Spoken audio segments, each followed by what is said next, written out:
Warren Buffett, the most famous investor in the world and the world's sixth richest man with a net worth of $84.6 billion, is known for his straightforward strategy when it comes to investing. He tends to wait for a long time to find the perfect opportunity, buy heavily when the time is right, and hold on to his shares for a long time.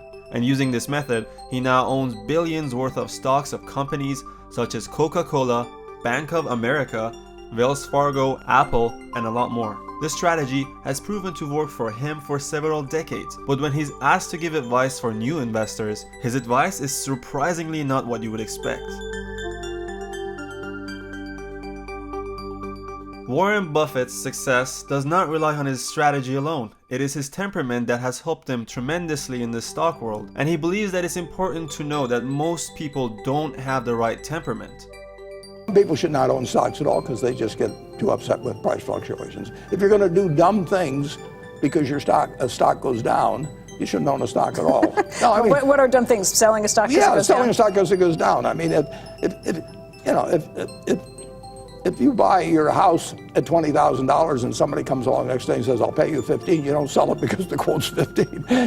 You look at the house or whatever it may be. But some people are not actually emotionally or psychologically fit to own stocks, but I think more of them would be if you get educated. Buffett doesn't mean that most people should not invest in stocks, but he suggests that it's better to understand that most of us might not have what it takes to follow his strategy. Therefore, we should look into options that are less risky and require no emotion from the investor. Even the new investors that take the time to study and learn stocks are able to pick the right company, but timing is difficult and also crucial, and is something that burns a lot of new investors in the beginning of their careers. So the chances are that you are picking the right company and the right stock, but the market swings and pressure can break you and force you to trade at the wrong time and end up losing money and faith in this business. So what's the solution? Before we get to that, let's take a quick break and hit the like and the subscribe button. By doing that, you will help us bring you more and better content each week. Thanks in advance.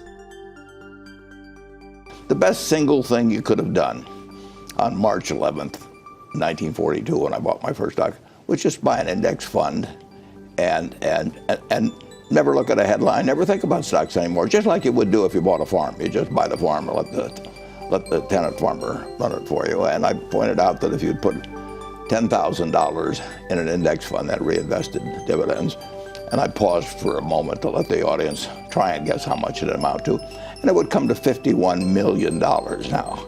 And the only thing you had to really believe in then is that America would win the war and that America would progress as it has ever since 1776.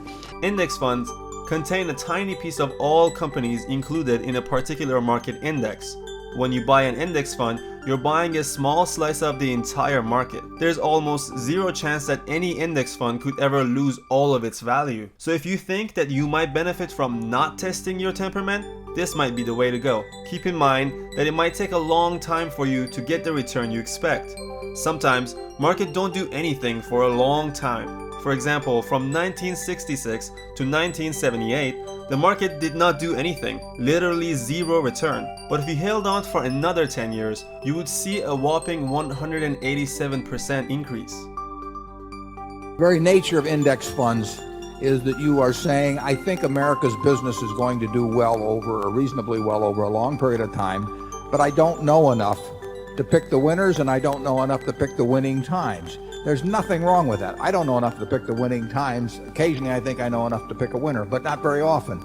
And I certainly can't pick winners by going down through the whole list and saying this is a winner and this isn't, and so on. So the important thing to do, if you have an overall feeling that business is a reasonable place to have your money over a long period of time, is to invest over a long period of time and not make any bet implicitly by putting a big chunk in at a given time. Many people think of stock as a form of gambling and rather keep their money in the bank their entire life. They count on the small percentage that the bank offers in return for keeping their money. On the other hand, there are many daily and swing stock investors that would rather invest their earnings and take big risks to get big results. Investing in index funds can be a third option, and it can be suitable for the majority of investors that plan to earn more investing in stocks, but over a long period of time and with minimal risk. Which type are you? Let us know in the comments below and tell us what you think is the smartest way for new investors to invest their money in 2021. Thanks a lot for watching. If you want to learn more about Elon Musk's most shocking predictions for 2021, click on the link on the top left corner.